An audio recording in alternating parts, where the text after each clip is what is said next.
Kuwait ও Saudi আরব দূতাবাসের কর্মকর্তাদের প্রতারণায় নিঃস্ব হওয়ার অভিযোগ এনে রংপুরে সংবাদ সম্মেলন করেছেন এক প্রবাসী। মঙ্গলবার রংপুর প্রেস ক্লাব মিলনায়তনে মিঠাপুকুর মাঠেরহাট গ্রামের আব্দুল কুদ্দুসের ছেলে বিপুল মিয়া প্রতারণার অভিযোগ এনে এ সংবাদ সম্মেলন করেন।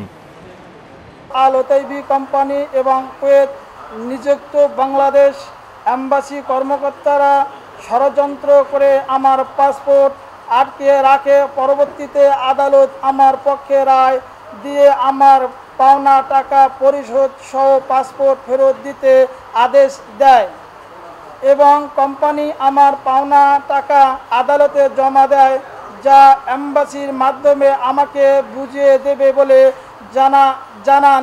সে দেশের মামলার সমস্ত কাগজপত্র, আদালতের রায়ের কপিসহ সমস্ত ডকুমেন্ট আমার কাছে আছে। কুয়েত ও সৌদি আরবে থাকাকালীন দূতাবাস কর্মকর্তারা প্রতারণা করে তার সারা জীবনের উপার্জন 18 কোটি টাকা আত্মসাৎ করেছে বলে সংবাদ সম্মেলনে অভিযোগ করা হয়। কুয়েত আদালত আমাকে যে দেশে বৈধভাবে কাজ করার অনুমতি দিলেও কুয়েত নিযুক্ত বাংলাদেশ এম্বাসি কর্মকর্তাদের যোগসাযোগ আমার টাকা আত্মসাৎ করে আমাকে অবৈধভাবে বাংলাদেশ পাঠিয়ে দেয়।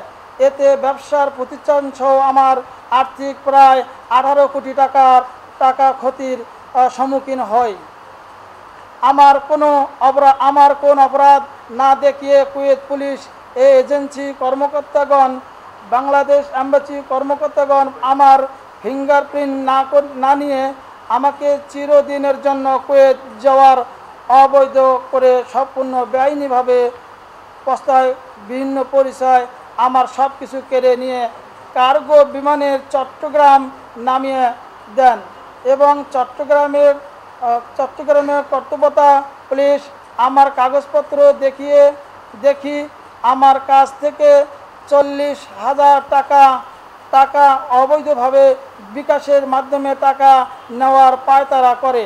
এ সময় ভুক্তভোগী বিপুল কুয়েত ও সৌদি আরব দূতাবাসের কর্মকর্তাদের প্রতারণার বিষয়ে পদক্ষেপ নেওয়া সহ তার অর্থ ফেরত আনতে পররাষ্ট্র মন্ত্রণালয় সহ দেশের সরকার প্রধানের সহযোগিতা কামনা করেন।